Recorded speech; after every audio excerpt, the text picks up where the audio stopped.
This is Wednesday, May 29th. There are 49 days until San Diego Comic-Con 2019. Welcome to SDConCast, the official podcast of the San Diego Comic-Con unofficial blog. VANUHTEE go. Oh my god, I love LiveJournal, and my LiveJournal loves me. Current mood is hyperactive, current music, Refuse 73. I love the color scheme, it's pink and purple, it looks dreamy. Good evening. I am your host, James Riley, and joining me on the podcast tonight, as always, Carrie Dixon. Hey guys, thanks so much for joining us. And tonight, nobody else. It's just us. I mean, it's better than last week when YouTube apparently decided platform-wise, like, we're just not going to really allow Hangouts. So Just break for a day and a half. yeah, it's fine. So, however, there's going to be a lot of podcasts coming up. We've got 2 next week to make up for this. And we're going to have several episodes with 2 guests. I hope just 2 guests and no more. But at this point, I don't know. So good times. Yeah, so we're going to take comments and, of course, questions because we're going to be interviewing each other. So if you have any questions you'd like to ask, feel free to tweet us at SD_comic_con or use the hashtag SDConCast. We'll also be keeping an eye on the YouTube live chat if you wish to comment or ask a question there, which I see there's already at least one. There is. So let's kick it off. Carrie, why don't you start? All right. Well, so back in the day, like when we used to do these, we used to talk about, like what have you been up to? So I realized we're a couple of episodes into this podcast, but James, what did you do over your summer vacation? Or I guess not summer vacation. Right. Anything except summer Yes. vacation.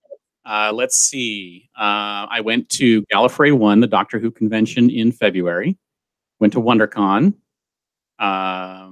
And also this was, I think you were like completely shocked, and I don't shock people very often, especially Carrie. But I did not use my home computer for the first 3 months of the year, roughly. I really was shocked when you told me that. And so that's what I did is I enjoyed not being on the computer. I watched TV, went to Disneyland, played games, did puzzles, basically stayed away from the computer as much as possible. You literally unplugged. Literally, yes. I had my phone. Come on, I never unplugged from the phone, but still. Well, yeah, but still, like, it counts. It counts. All right. You ask me a question or want me to keep going? I will ask you a question. Okay. I'm just going to get right into Comic-Con-y thing, which is, what is the most interesting panel you've ever attended? Most interesting panel I've ever attended. Honestly, I think it was probably that, oh God, what was it called? That sci-fi panel we went to that had Orlando Jones and, where they held up the little Yeah, signs. it's a great debate. Yes, thank you. The Great Debate. That was just a riot. I'm using interesting in the term of entertaining, I guess. But still, I'm gonna go with that. Okay. I'll accept it, I guess. That was a great panel. It was a great panel. It was awesome. All right. So, James, what are you doing for the next few days? What am I doing in the next few days? Yeah. Well, let's see. Friday morning, opening to the public. I have a reservation for Star Wars Galaxy's Edge at Disneyland. So I will be in the very first group of public attendees going to Star Wars Land. Which is amazing. And I know that you are so excited. Very excited. I haven't had time this week because it's been so busy to actually sit down and ponder that fact. But having been in the live action studio panel at D23 in 2015, where Robert Iger announced Star Wars Land was coming, and then again, being at D23 and 2 years later, where they had the first reveal of what the land was going to look like, and then now being one of the first ones to actually go in the land. It's a pretty awesome. I feel special. I mean, you are special. Like, that's amazing. You get to be one of the first people in this brand new land, and it's a land that like is something you've loved your entire life. Like, that's amazing. What do you think you're the most excited for in Star Wars Land? I think probably going through the Millennium Falcon ride, the line and the queue. You know, the queue and the ride itself. I think that's probably going to be the one thing that hits me the most, because it's the thing that's been in Star Wars from the beginning. The rest of the land is a new place, and so it doesn't have any. The full land itself doesn't have a full, I'd say, like connection, except for it being, part of Star Wars. There's going to be pieces of it and stuff in there, but I think the Falcon is probably going to be the thing that hits me the most. Well, I'm so excited for you. Where's all that noise coming from? Who's doing that? That's my question for you, Carrie. Who's making all that noise? I don't know. I don't hear anything. Oh, I'm hearing noise. So. Okay. All right. Anyway, so my next question is, if you could have any food truck at Comic-Con, which one would it be? One from WonderCon. Like, I don't live in Southern California, so like I don't have your food truck. I know the WonderCon food trucks, but what WonderCon food truck would you want to show up there? Oh, I guess that Italian ice one. I think it's like Cool Crave. Probably that one. Let's go with that. Okay. All right, James. So I actually think a lot of people don't realize that we have day jobs. And if I'm being honest with you, I don't entirely know what it is you do. I think it has something to do with tires. Am I making that up? You are not making it up. Okay. So you want to know what my day job is? Yeah, I do. I work for a commercial tire company. I work in the office. I don't change tires or work with tires. But we are a large independent commercial tire company that sells and does labor service for repairing trucks when they break down on the road, basically big rigs and things like that. And I handle training and lots of data stuff and some IT stuff. Basically, I'm a jack of all trades kind of a guy. So that's what I do. I mean, again, I just think that a lot of people don't realize that we have day jobs. Like, we do all of this on top of our normal jobs. Yes, exactly. Which really, obviously in October, it's not that big of a deal. No, but not at all. In June, it's like, it's a little busy for SDCC. Yeah. And also in my industry, it's also very busy because there's a lot more going on in the summer for trucking and construction and things like that. So it's also busy for us. So it's a balancing act. Yes, it is. I basically I give up sleep is what I do come July. Right. Exactly. Yeah. Sleep goes away. All right. So same question to you then. What do you do for a living? So I work in media. I work for an advertising firm. I do a lot of like social media stuff. I do a lot of spreadsheets. It's fairly boring, but it's cooler than some jobs, I'm sure. So that's my day job. But luckily, I've always had very understanding employees who are cool with letting me work for them like 5 to 8 a.m. and then taking a couple hours off to do this. So it's good times. Yes, that's always nice that you can set it aside for a bit. Yeah. Okay. So can I? Nope. My turn. How did you get into going to conventions? Because you've been going like pretty much forever. Let's see. Well, I think it was mainly just having lived in San Diego, which, again, you'd think that living in San Diego most of my life, I would have been going to Comic-Con for a lot longer. But I've only been going since '94. And the main reason is that my brother and I decided to open a comic shop at some point in the mid '90s, and we started. We said, well, let's go to Comic-Con and see what's in the industry and start figuring things out before we actually opened up the shop. So that's why we actually started going. I knew about Comic-Con from in the '80s. I just never had actually gone. And then once I started going, I did a lot of different things. So I had a store and we did a booth for a few years. And then I just hung out and did stuff for a few years. And then I helped run the brown coat booth for a few years. And now I've been doing this for a few years. So having done all those different things, it's definitely kept it from becoming boring or routine. Yeah, you really have just run the gamut of all of it, really.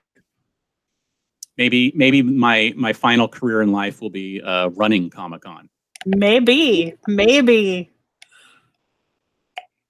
That's the only thing I haven't done at Comic-Con. I've been on a panel. I've run a booth. I've covered it. I've just attended. I'm trying to think of what else you could do. So that's about the only thing left to do at Comic-Con. Yeah, pretty much. You do that, then you can stop going. Yeah, exactly. Okay. What is one thing you'd like to see added to the Comic-Con experience? Ooh. What would I like to see added? This one's hard.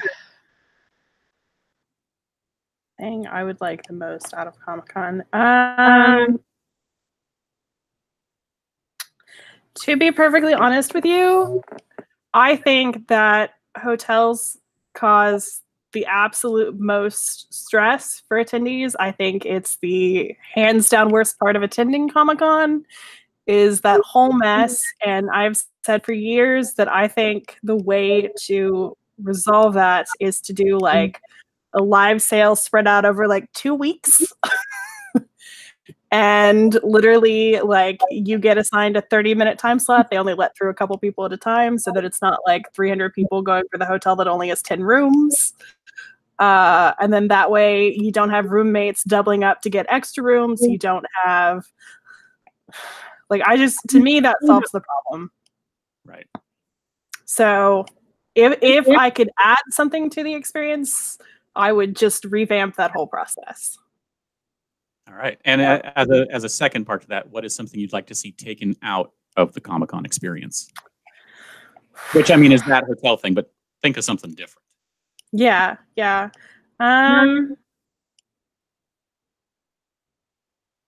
Something taken out.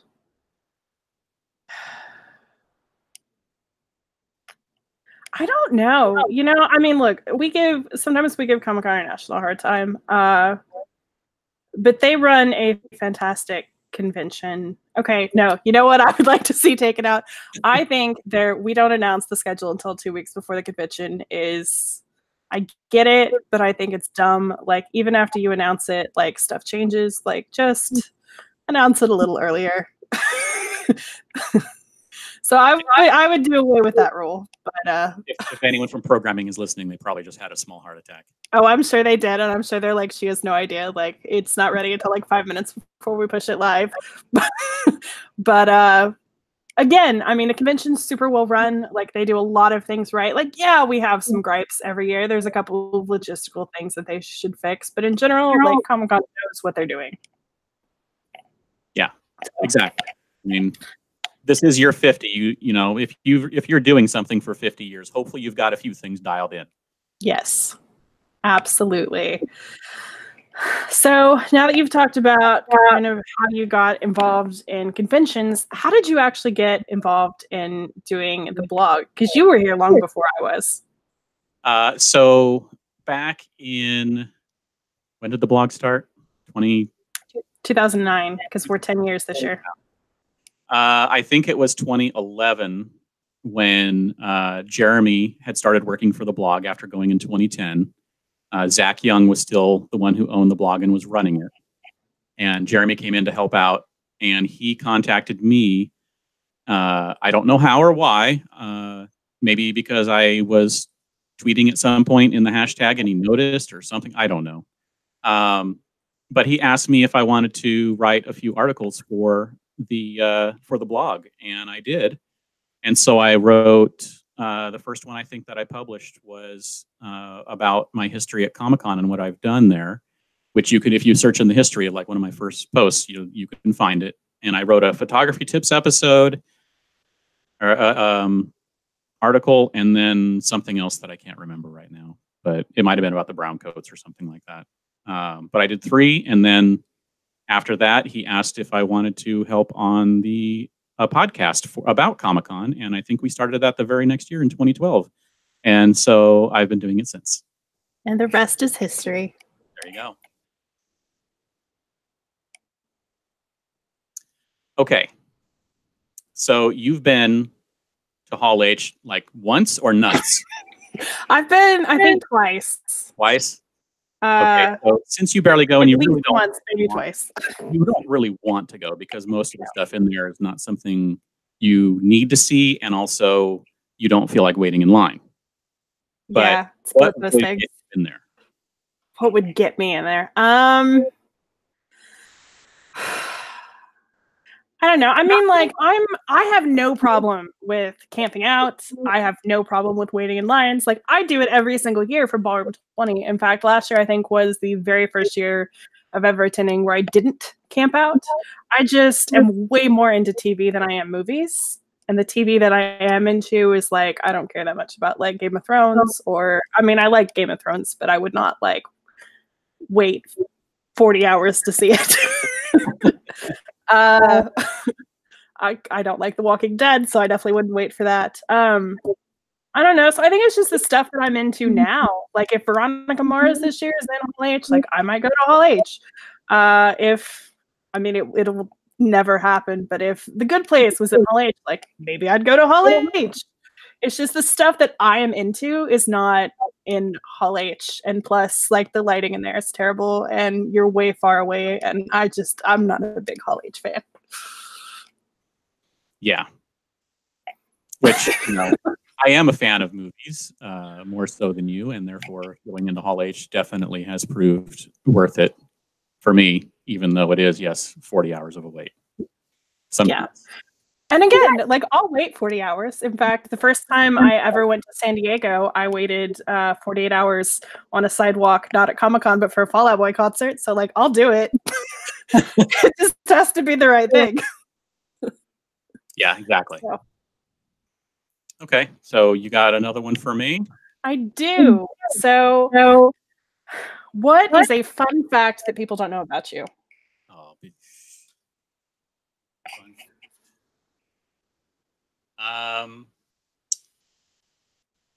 Do I have any fun facts? I'm asking my wife to see if she thinks of any, because I'm going to draw a blank for a second. But I guess, okay, I'll tell the story. So in 2005, or is it 2006? It would be 2006. In 2005, there was a convention at the end of the year called Flanvention, which was a brown coat convention, and they had 8 of the 9 cast members of Firefly there. It was run by a company called Booster Events, and then it was very successful. I bought like the big package and got photos and autographs with everybody, and they did one of those dinner things, and I got to sit next to Nathan Fillion for the entire dinner, which was awesome. His knee touched mine, just so you know. But that is not the thing that is actually the interesting and fun fact. Is the next year they were running Flanvention 2, and when it got close, basically it came out that they may be having money problems, and then they said everything's fine. But then the day before people were going to be showing up to check in on Thursday, this was in Burbank, the convention company folded and said, we're not doing anything. And that was in the early afternoon on a Wednesday. And between us down here in Southern California, some of the SoCal Browncoats and the Northern California Browncoats combined as the California Browncoats, there was about 15 people or so who put together a convention in 27 hours and ran a convention where we had to, we couldn't use the hotel because the convention still had a contract for those rooms, and so they couldn't let us use them. We had to book a place offsite, rent buses, contact people to show up, and have panels, and dealers who were also on their way there all have a place to sell things. And we had things like we had at one point throughout the weekend, we had every single person who was scheduled to show up at the convention show up, with the exception of, I think, Jewel State, who never got a plane flight from Vancouver. We had more people show up than were actually planned to be there, because we had a few contacts that we could contact them to have them show up, and they were in town. Claire Kramer from Glory in Buffy was opening a restaurant that was going to be open like in a month. She actually opened it early on a Saturday night and invited all of us down there to party for the night. And essentially, we ran a convention with absolutely zero experience in 27 hours. And people from all over the world donated money to it to make sure that we could afford everything. And it was just an amazing experience. And brown coats are the best. Well, look, you even have experience to run Comic-Con International. You can go to them and be like, I ran a convention, put it on in 27 hours. Yeah, it was pretty awesome. Let me tell you, it was pretty awesome. That is fun. That was like 13. I mean, I can't believe that was 13 years ago. But basically, there was no sleep being had mostly. And it was just, it was an amazing experience. So that's it. That's awesome. Okay. Well, are we ready to move on to reader questions, or did you have any more? I have one more. Go for it. Does Comic-Con still surprise you after a decade of attending and running this blog?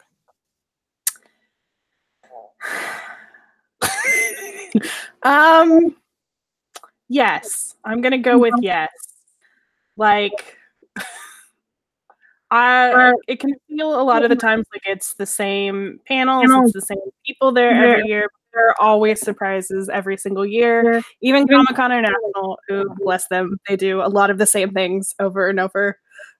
Sometimes they do things that are both surprising and good. Like, I think last year's lotteries were amazing. I think that was a little surprising, but an awesome surprise. I'm hoping we get some good surprises this year from both Comic-Con International and the panel schedule and offsites.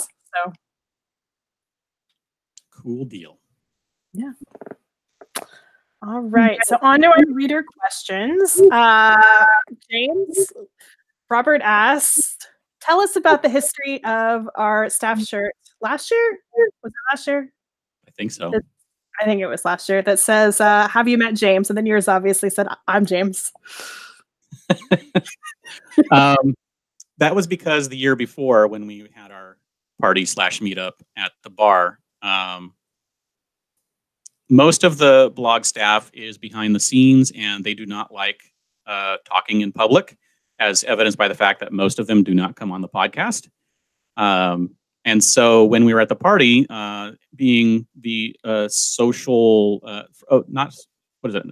They don't like social interaction. They don't like talking to people, which some people do. So, that's the way it is. And so Lisa, whenever, and Sarah, whenever someone would come up and be talking to them, they would talk to them for as long as they could handle it personally. And then they would find my direction and say, have you met James?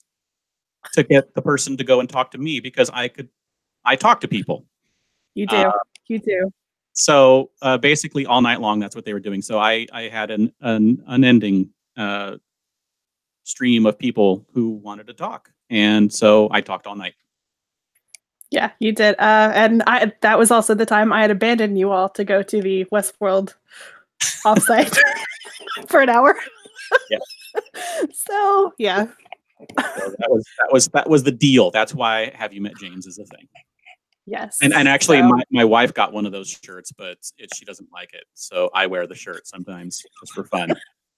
That's amazing. I think that's really funny. All right. So our next question from Chad is, how does the Fun Days waitlist work? We think that they basically just go down the line as far as when you signed up. But I mean, there would have been thousands of people who signed up in probably a minute. So the odds are not great, but people do make it in off the wait list every single year. Yes, they do. That's what I've got for that. We also, Saggy Sasquatch asked, so you guys watch Aladdin or Brightburn? I watched Aladdin. I don't have time to go to the movies this time of year.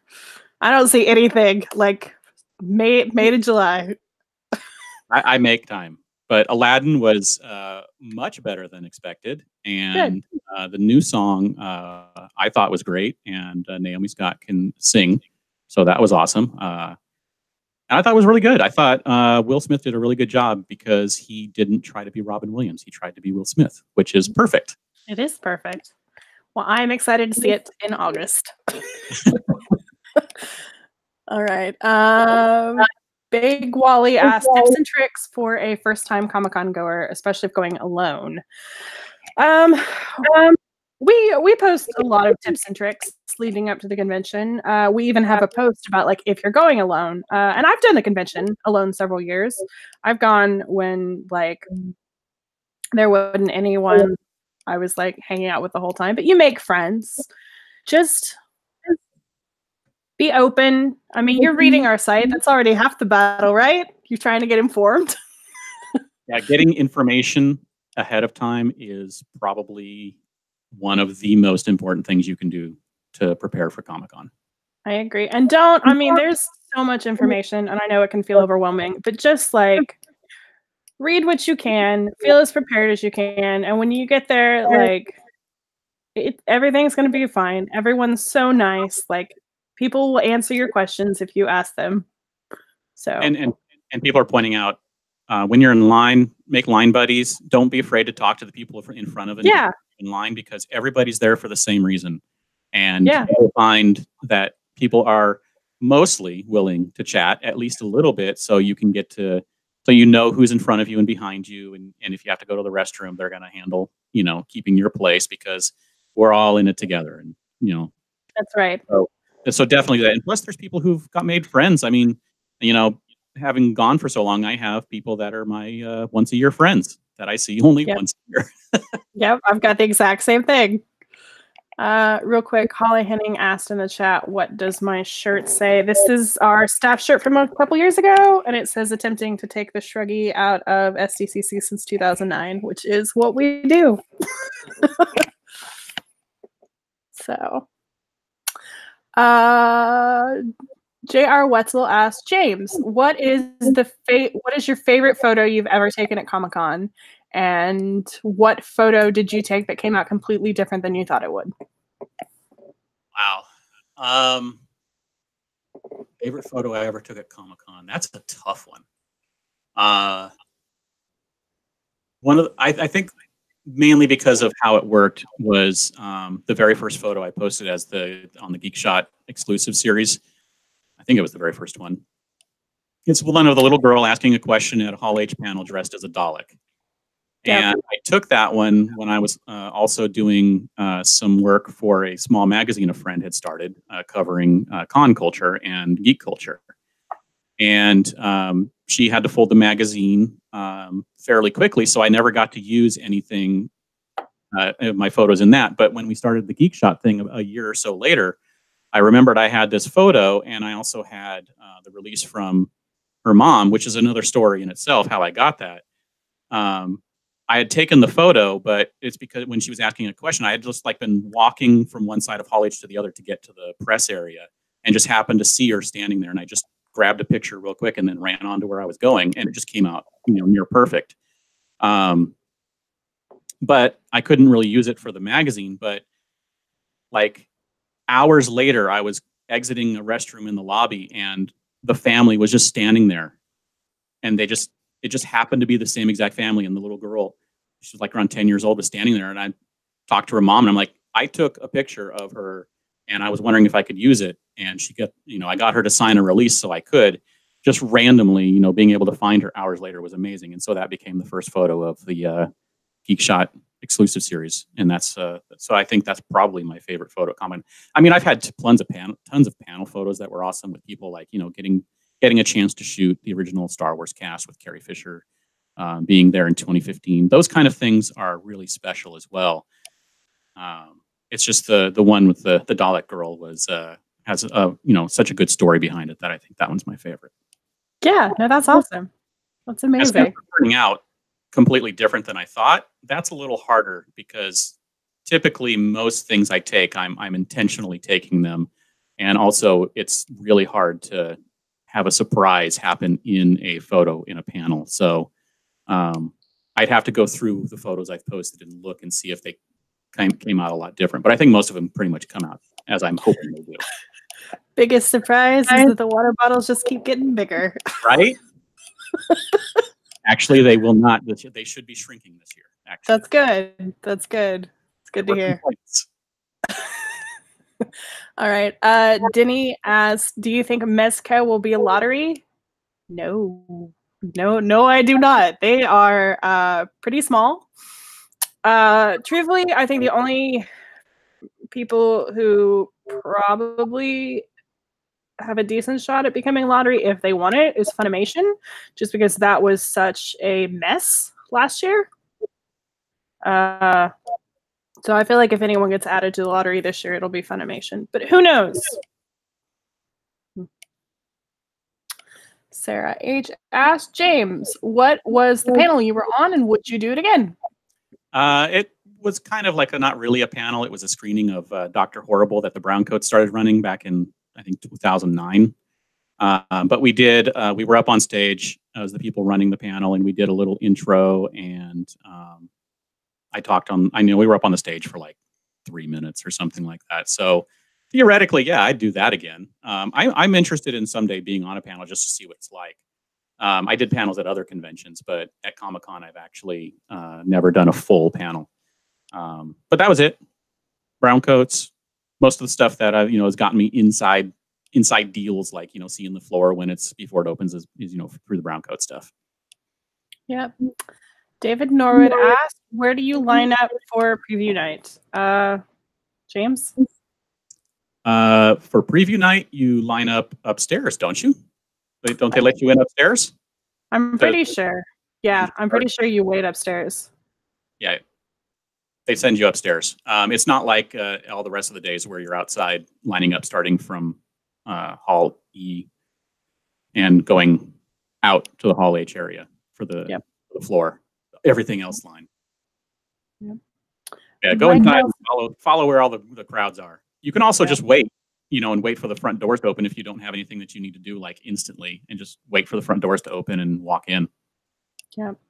Mike Nelson asked, what tips do you have for long-time attendees hoping for new adventures? My suggestion is just to do something different. I mean, that's basically it. Like, a lot of us get into a routine at Comic-Con. Like, you always go to panels, their autographs are your thing, or offsites are your thing. Like, change it up. Like, if you normally do panels, go do some offsites. If you normally do offsites, go try for autographs. Like, just change it up. One of the things that most people probably don't do, and I was reminded of this when I was talking to a friend over the weekend, and she was showing us her sketchbook. And that's to go buy a sketchbook and then go start talking to the artists in Artist Alley and see which ones will sketch. Some of them will sketch for $5 or $10. Some of them will do a really simple one for free. You can get color ones or ink ones for $20 to $50. I mean, there's a lot you can do that's different and actually have a different experience. Spend a day going through Artist Alley and looking at all the art and getting some sketches. There's so much you can do at Comic-Con. Last year, with me actually going to fewer panels and going to more offsites was a complete change, and it was a refreshing change. I did the same thing last year. Like, I went to way more offsites than I'd ever been any other year, and I had a great time doing that. Right. So that's one way to do it. Do just like you said, new adventure. Make it something new that you haven't done. Yeah, like literally just making something new. Let's see here. Mike Nelson asked, what pilot panel did you attend and think this is great, but it didn't catch on? Also, which was the worst that became a hit?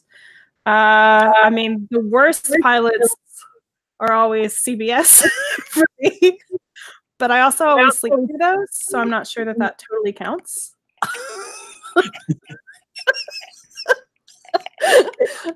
I'll drag on CBS any day of the week. I don't know. What was the best pilot that you saw? I don't know. I haven't. I haven't sat through that many pilots. Most of the first year shows I've gone to have already aired, and so I'll see the panels for that show when it's coming back for its second year or something like that. So I haven't actually seen a ton of pilots.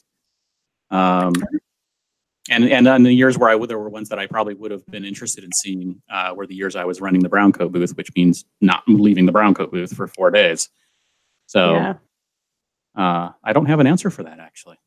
I know I've seen a couple, but I don't feel like anything that like really stood out. So sorry, Mike, we don't have a great answer on that.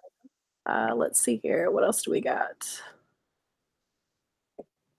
Night Bodega asks places to eat outside the convention. James? I am preferential to places like the Field and the Dubliner because I love me some English and Irish food. So those would be my picks. I don't know. I hate these questions just because I don't feel like I eat much during the convention.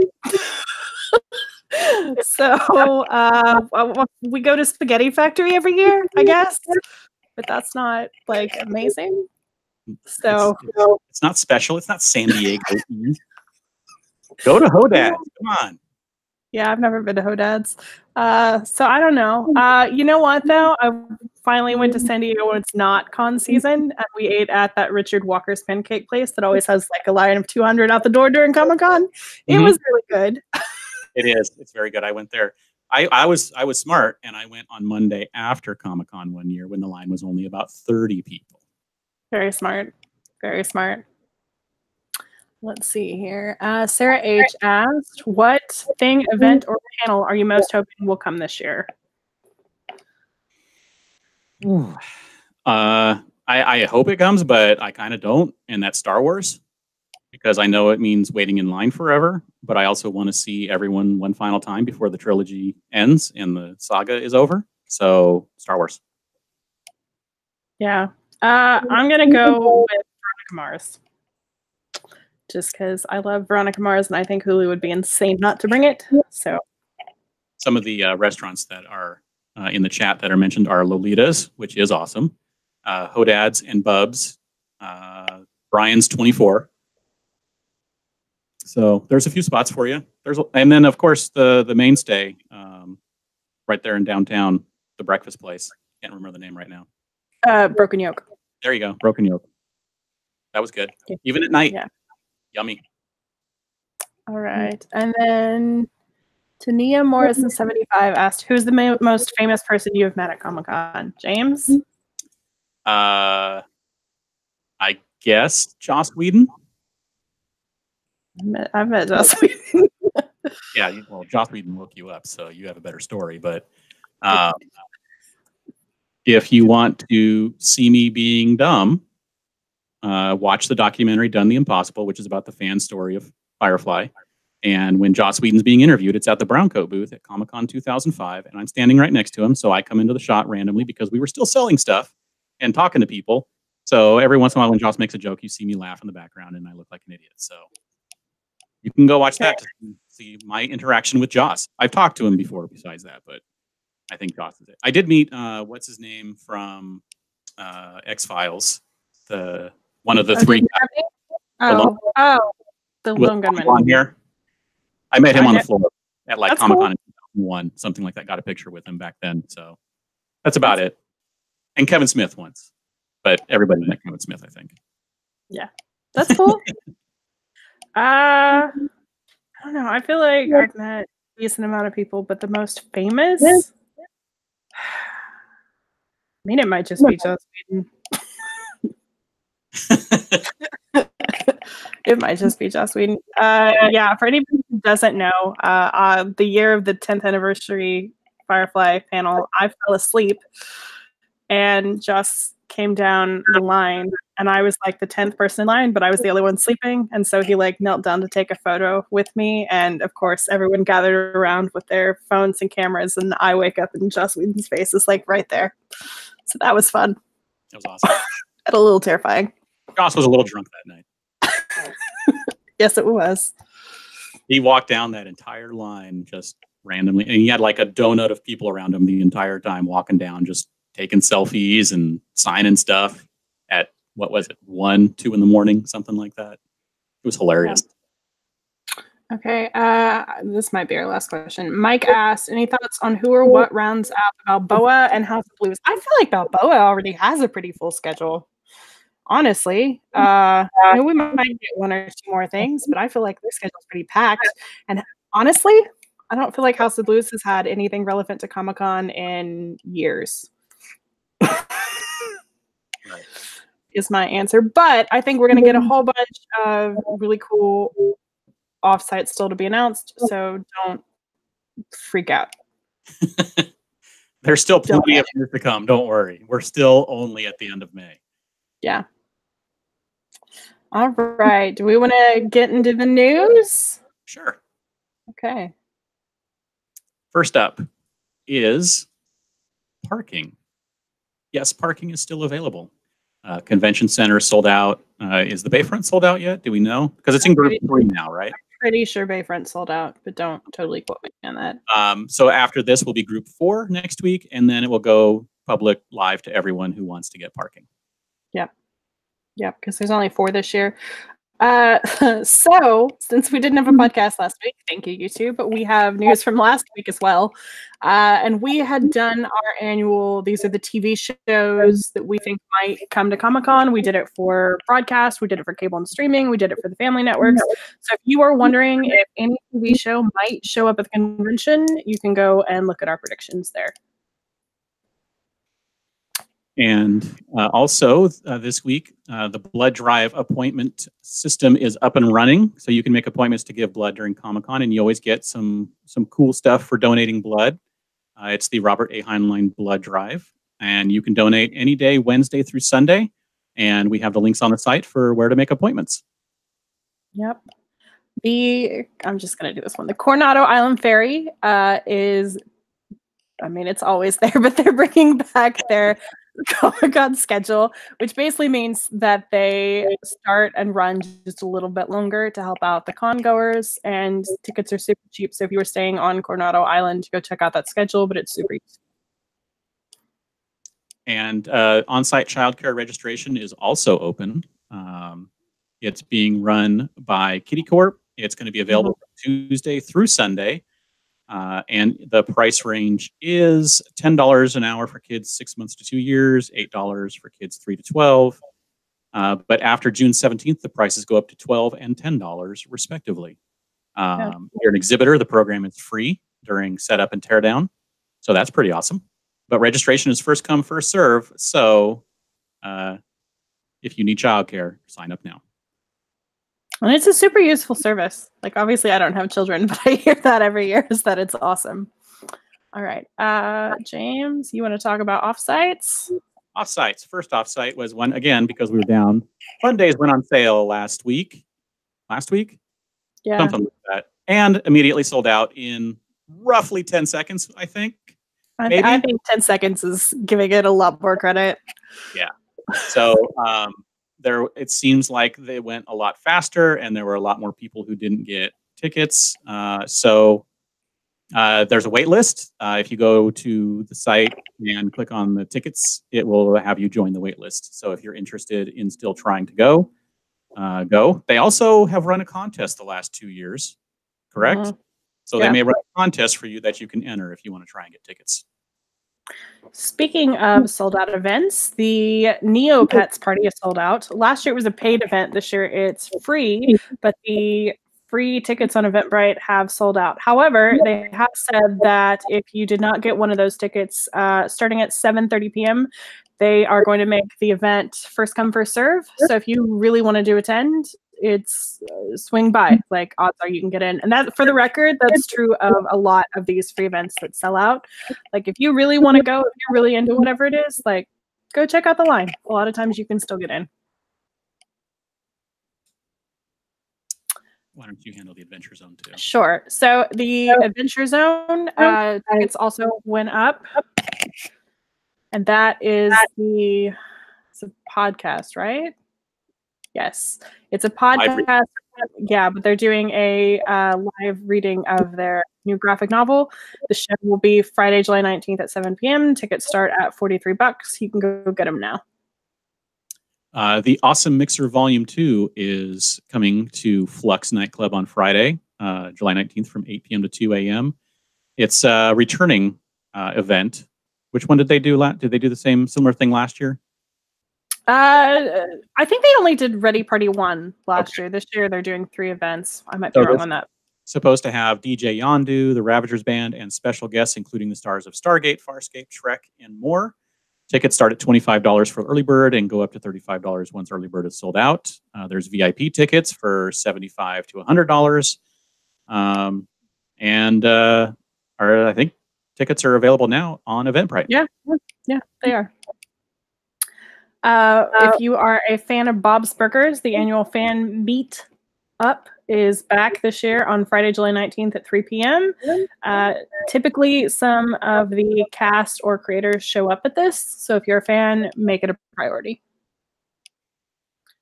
And then Future Tech Live is also back, which is that thing at the Omni, basically, that has like VR and yeah, it's got VR and AI, some gaming, but it's that thing. So it will be back this year. We don't know what will be there yet, but we'll find out soon. And then you can also check out our calendar for all kinds of other events like the Kevin Workman Foundation Warp Core Cafe, and then Don't Stop or We'll Die, which has some actors from Love. We've added some other meetups. We've added some other events. So go check it out. There you go. On to exclusives. And let's kick it off first with the Factory Entertainment exclusives. I think there was only one in the last 2 weeks that was announced, and it's a nice one. It is the Monty Python Killer Rabbit of Carabanog plush. It's a 7 inches in length, size just right to find the weak link in any armor. It's $12, and as usual, you can pre-order it to have it shipped or pick up at the convention. And I think it's pretty awesome. It's disgusting, but awesome. It is pretty awesome. I think it's pretty cool. And they've got another one coming out tomorrow, which we will have up on our site first. Mattel showed off their very first Comic-Con exclusive today. And it is a pretty cool Hot Wheels Mario Kart die-cast car. It's based on the design from Mario Kart 8 Deluxe, and it'll retail for $20. It's a really nice looking little figure. That's really cool. It is really cool. I think it looks awesome. Mattel is going to do their pre-sale this year on Monday, June 17th. And I've gotten several questions today as for how the pre-sale works. And the answer is, I don't know. Mattel said they tried to get me an answer tomorrow. Last year, they did something really funky where you ordered it online and then you had to physically go check in at the booth and then they shipped it to you after the convention. So we'll see if that or something else, but I don't know. That system, honestly, I think is probably one of the best systems possible. I think so too, because then you don't have to lug this stuff around. You don't have to worry about like how to get it home in your bag. And you have to be attending Comic-Con to get it. Yeah. Makes it a Comic-Con exclusive, just not one that you have to carry around. Right. You get the benefit of it shipping, but it's also like a true Comic-Con exclusive. No, I actually totally agree. I think it's an amazing system.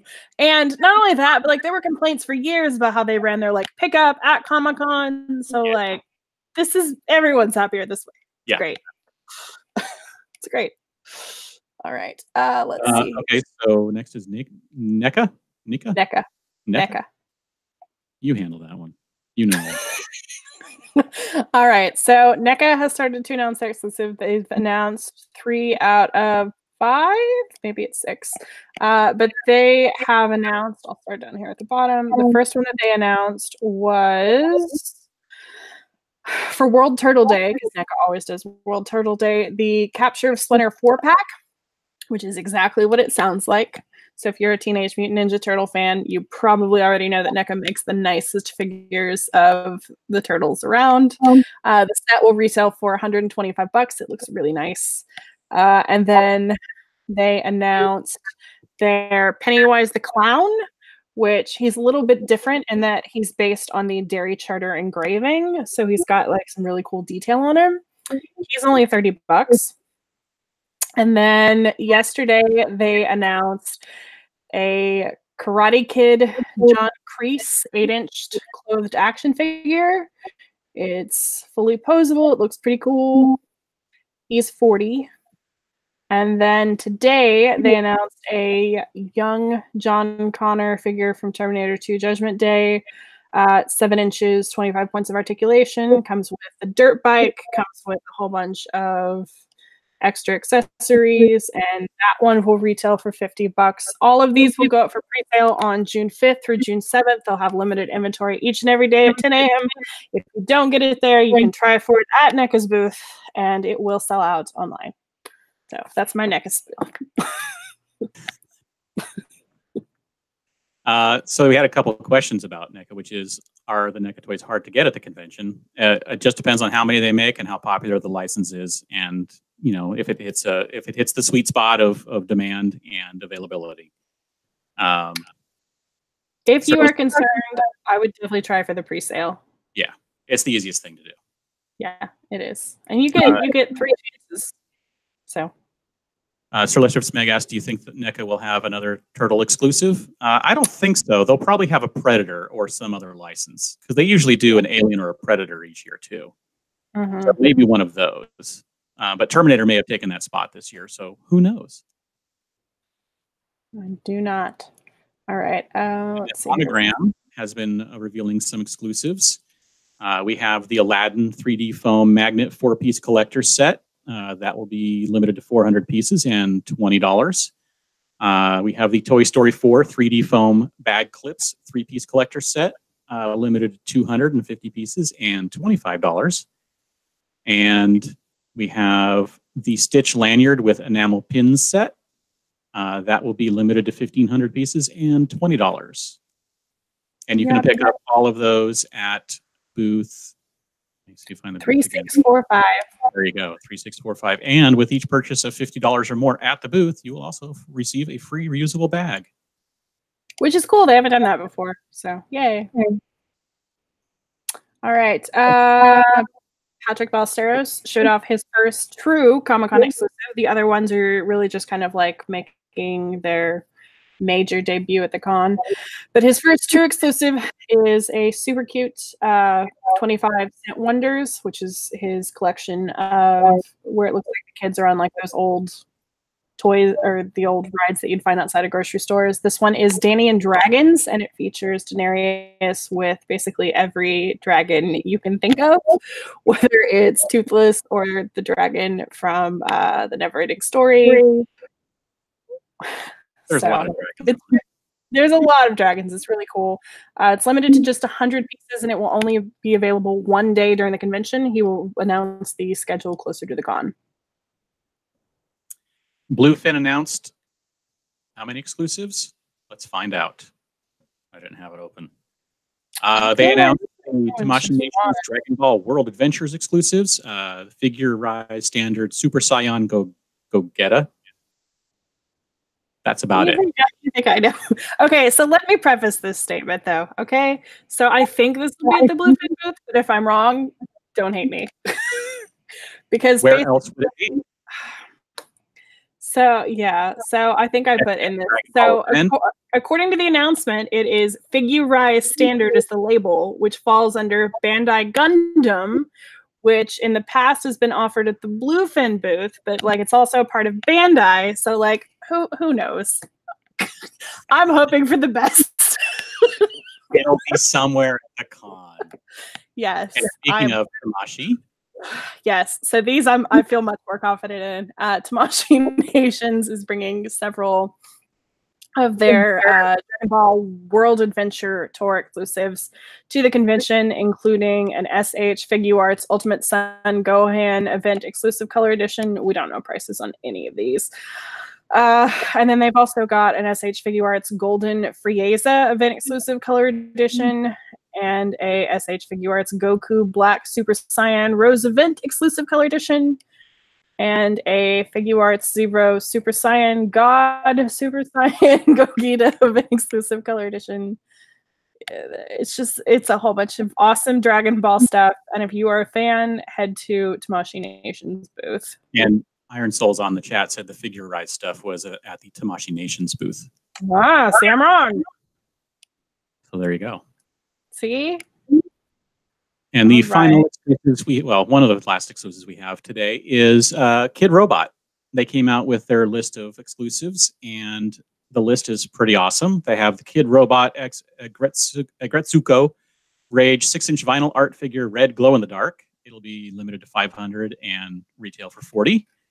The Kid Robot Mecha Godzilla 8-inch vinyl art figure, chrome electroplated, $100 each, limited to 500 pieces. The Kid Robot SpongeBob 20th anniversary 8-inch art figure, rainbow, with a real sponge inside. Just totally the best part of it. It is. It's limited to 300 pieces and will retail for 50. The Kid Robot Buzzkill Chia Pet Dunny by Kronk, 200 pieces and $40. And all of those, actually, there was a pre-sale last week, so the remaining will be for sale at the con. Yep, at booth 2846. And then the final exclusive is yesterday's announced an exclusive. Some pens. Some pins. They announced some pens. They'll have more pens. The coolest of the pens was definitely an Andre the Giant pen, but they'll have some more stuff. I'm not sure if you know this, but it's like all exclusive all the time right now. So that will continue. Don't worry. All right. JR asked, any news on Batman at the Museum? That's The Gathering. Tickets go on sale next week on, I want to say, June 3rd. I might have the date wrong. But they definitely go on sale next week. All right. I think that's about it. Yeah, all the exclusives and things. Okay. Iron Souls had a good good thing to follow for those Bluefin and Tamashii Nations is that if it's a model, it's probably at Bluefin, and if it's a figure, it's probably at Tamashii Nations. That makes sense. That makes sense. And John asked, what about your pins, Carrie? What about my pins? Do we have pins? We put up, we're asking for ideas for pins. Oh, you mean buttons? Buttons. There you go. Buttons. I don't have pins. So we don't have any to show because we just decided this week which ones we're going to do. We decided this morning. That was still this week. It was. I was technically correct. You were. And if we chose one of your designs, I direct messaged you, and I think all those people replied to me now with their address, so I can send them something. So thank you guys. Truly. So let me just say that you guys had so many awesome suggestions. We had the hardest time we've ever had, like, narrowing down this list. Don't you feel that way, James? Yeah. Oh, yeah. I had, I think we had like 16 or 17, like, okay, pick from these to try and get down to 5. And my first sort, I got down to 13. So, it was hard. It was really hard this week, guys. I did not pick one of my choices. The ones I actually came up with. I didn't pick like 1 or 2 of them as my choices. So you guys came up with some pretty good ones. Night Bodega asked one of them, don't ask when badges are shipped. No, because we basically did that one last year. And then No Way Jose asked, is SDCC Cup of Water making a comeback? As I said last week, I still have cups. 2 weeks. 2 weeks ago, remember?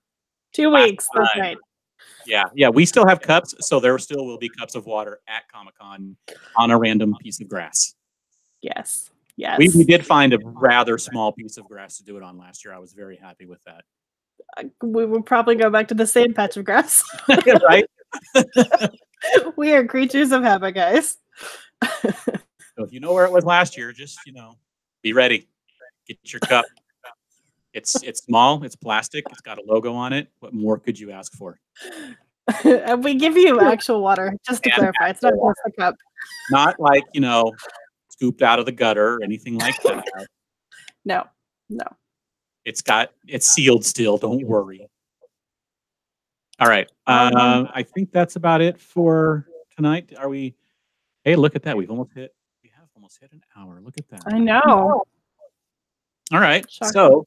So, if you or someone you know still needs badges to Comic-Con, there are hopes that are not lost. Actually, right now, Comic-Con is running eBay auctions for quite a few badges, and they're not going for obscene amounts of money. They used to go for like $5,000 or $6,000, and I think some of the most recent ones have gone for as low as $1,600 or $1,800. Yeah. So it's not. I mean, it's $1,600 or $1,800, but compared to $6,000, it's not bad at all. But Right, also, that's a steal. there will be contests throughout the next 50 days, and one of them is Traveling Stories wants to send you to Comic-Con 2019. You can win a chance to get the ultimate SDCC experience between now and July 4th.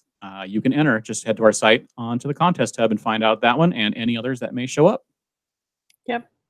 And I'd like to mention that if you are a big art person like I am, now is definitely the time to start paying attention to our Under the Tents column, because there's been a whole bunch of folks opening up their commission list lately. So pay attention. And if you are an exhibitor and want us to feature your Comic-Con plans, please feel free to shoot us an email or to contact us on Twitter.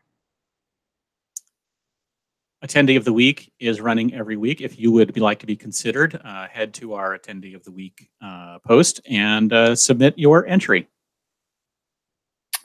Yeah, prize mule returns. I think the last time, 2 weeks ago, I think I had one sponsor. Now I have 15 now. So how many? 15. 15. 15, and I'm waiting on another 4 to 5 to get back to me. So I think we will actually have more prize sponsors this year than ever. I'm pretty excited about some of the additions this year. I think it's going to be good. And that means just pay more attention to the Twitter feed, because prize mules will be popping up all over the gas lamp and the con. So keep an eye out. Yep, prize mule is everywhere. All right, so PACECon. PACECon is back. We have a venue. Do we want to just do this, James? Sure, let's do it. All right, so the party will be Sunday night, last night of Comic-Con, at the Dubliner, which is closer than where we've been the last 2 years, and it's got really good food. We're going to do some trivia. It'll be Sunday night. I think we decided 6 to 8, right? Yes. Yeah, 6 to 8. 6 to 8, or until everybody passes out from exhaustion. Yeah, pretty much. And we're even going to have some stuff to give away. Like, I'm going to show these. Like, I got some candles that feature our patron saint, Pacey. So I will be giving those away, and they have other characters on them. Like, here's Dawson. So they're actually amazing. So if you show up, you can try to win one of these amazing candles that we have. And we'll have some other prizes too. I promise we will. So do I want to show off the shirt? Leftover cups of water. Do I want to show off the shirt, or do we want to save that? You want to show off the shirt. I think people deserve to see the shirt. That's right. If you're listening to the audio version of this, you should have watched the video. It's available on YouTube. Archive. It is available on YouTube. All right.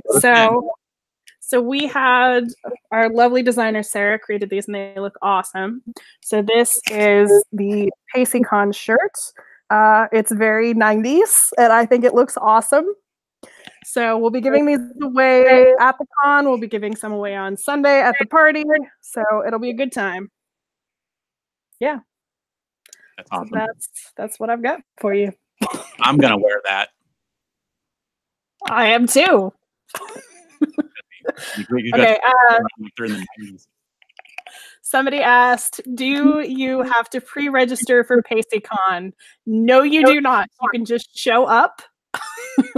And it will basically just be me, James, and the rest of the blog crew hanging out, talking to you guys. Like I said, we'll give away some prizes, but it's not, if you went to our old parties, it's definitely not like we're going to throw prizes at you literally all night extravaganza that it used to be. This is much more chill.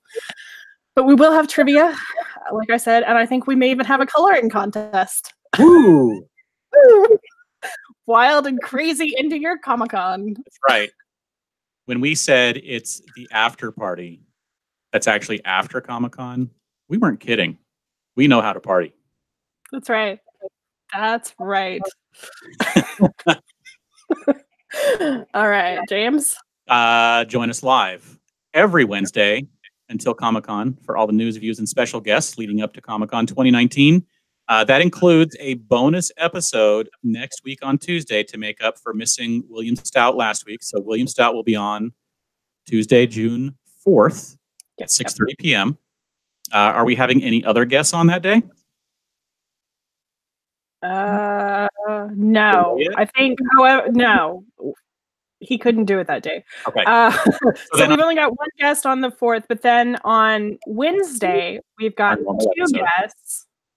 We've got two guests, and both of them have attended Comic-Con for all 50 years. So there's a limited pool of people who have done that, so you can probably guess who they are. Yes. I have a 1 in 5 chance of guessing who each one of them are. I mean, we've already had Mark Evanier, and 1 we're in already 4 doing chance. stuff. So it's really 1 in 3, 2 and 3. There you go. So yeah. That's But true. yeah. Yeah. Wow. So In 1 week, we are going to have 3 of the 5 people who have attended Comic-Con, every Comic-Con, on our podcast. So that's pretty awesome. Yep. And this season we'll have at least 4 out of 5. And I'm trying to get the 5th. We'll see. We shall see. Okay. Yeah, so join us next week, Tuesday and Wednesday, and then we'll go back to our Wednesday schedule for the rest of the season until the scheduled podcasts. Yep.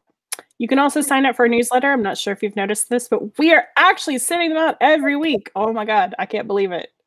Amazing. It's awesome. Thank you, Sarah. Yes, thank you, Sarah. So in closing, thank you all for joining us on this very special episode of the SDConCast. Carrie, where can we find more of your work on the internet? You can find me on Twitter at Carrie Dixon, and you can also find me running the blog Twitter. James, where can we find more of your work on the internet? You can find me everywhere online at Dan Regal. Yeah, that's about it everywhere. And thank you to Beth, our producer, for editing the show, creating all those slides, and all the other things that get this podcast done. Yes, thank you very much, Beth. We are on iTunes. If you'd like to subscribe, the links are up in the blog, or you can search for SDConCast. If you like what you've heard so far, please review us. We're also on Stitcher Radio, and the link is in the show notes. If you want to get a hold of us, you can send us an email at sdcomiccon.blog@gmail.com. Find us on Facebook at facebook.com/sdconblog, or tweet us at sd_comic_con. Thank you all for listening, and everybody, go Only 2 of us, we better